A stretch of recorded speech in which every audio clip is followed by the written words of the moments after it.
Magandang araw sa lahat. Ako po si Dion Lovell Y. Cruz ng Grade 3 SSES.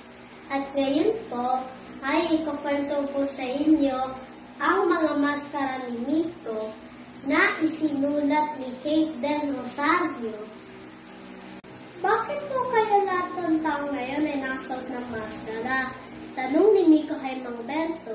Pero bakit po kaya ilong at bibig lang ang tinatakpan ng maskara nila? Bakit ba, Miko? Ano bang dapat tinatakpan ng maskara? Tugon ni Mang Berto.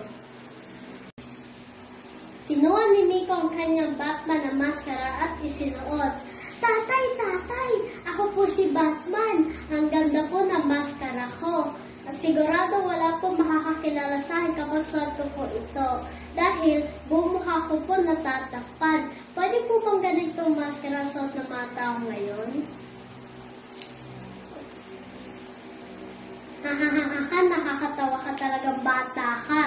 Oo nga, sigurado walang makakakilala sa'yo kapag suot mo yan. Pero, hindi pwede ganyan ang maskara na suot ng mga tao ngayon. Natatawang sagot ni Mang Berto. Kinuha naman ni Miko ang maskara na ginamit niya sa programa sa eskwelahan. Ito na lang po, maganda po ito at makulay. Tinahi po ito ni nanay para sa costume ko. Mga mata lang po ang tinatakpan, hindi po mahirap magsalita. Oo nga, maganda nga yan. Natatandaan ko nung ginamit mo yan nakaraang buwan. Pero hindi yan pwede gamitin ng mga tao ngayon. Pwede lang niyang gamitin sa mga espesyal na okasyon. Sabi ni Mang Berto. Alam ko na! Ito na lang po! Ipinakita ni Miko ang maskara na yari sa supot. Madali na po ito gawin at mura pa. Mura nga yan. At kahit na maliit na bata ay kayang-kayang gawin. Nakangiting sabi ni Mang Berto. Pero, ang maskara na kailangan natin ngayon ay hindi lang mura o maganda. Ang maskara na kailangan natin ngayon ay magbibigay sa atin ng proteksyon sa kalusugan. Kaya, kailangan matakpan ng ating ilong, bibig, at minsan kasama na rin ang ating mga mata. Bakit po? Mausok po ba sa labas? Baka tayo ubuhin? Tanong ni Miko. Siguro nga mausok rin sa labas. Pero ngayon kailangan natin maging ligtas sa isang virus na kung tawagin ay coronavirus. Maliliit ito at hindi natin nakikita. Pwedeng magkaubo, lagnat, pananakit ng katawan, lalamunan, o tiyan ng isang tao na magkakasakit dahil sa virus na ito. Kawawa naman po pala ang mga tao magkakasakit dahil sa virus na ito. Malungkot na sabi ni Miko. Inilabas ni Mang Berto ang surgical mask. Kaya kailangan natin magsuot ng maskara na gaya nito, lalo na kapag lalabas tayo ng bahay. Face mask ang tawag dito. Dahil ayaw natin makahawa or mahawa ng virus. Minsan, hindi alam ng isang tao kung meron ba siyang virus.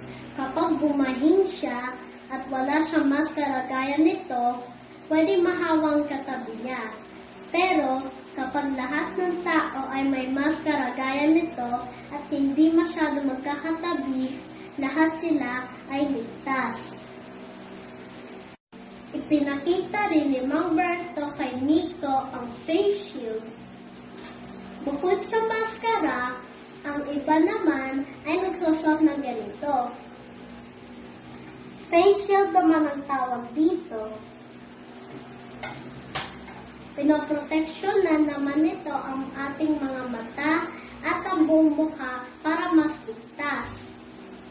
Bukod sa pagsuot ng maskara at face shield, kailangan din natin ugaliin maghugas ng kamay gamit ang sabon at tubig para kapag hawak sa saliri, ligtas.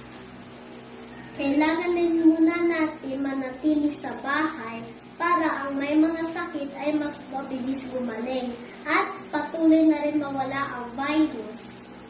Tatay, hindi na po ba talaga tayo pwede lumabas ng bahay? Gusto ko na po kasi makita mga kaibigan ko at guro namin sa eskwelahan. Gusto ko na rin po maglaro ng basketball kasama sila Benny at Francis. Balungkot na sabi ni Miko. Niyakap ni Mang Berto ng mahigpit si Miko. Ngayon lang ito, Miko. Hindi magtatagal, gagaling na din ang may mga sakit ng coronavirus. Pero ngayon, manatili muna tayo sa bahay at magpalakas. Alam ko na, tatay! Sigaw ni Miko habang tumatakbo kay Aling Susan na kanyang ina. Tatanungin ko na lang po si nanay kung meron pa siyang mga gamit panggawa ng maskara na pwedeng ibigay sa iba.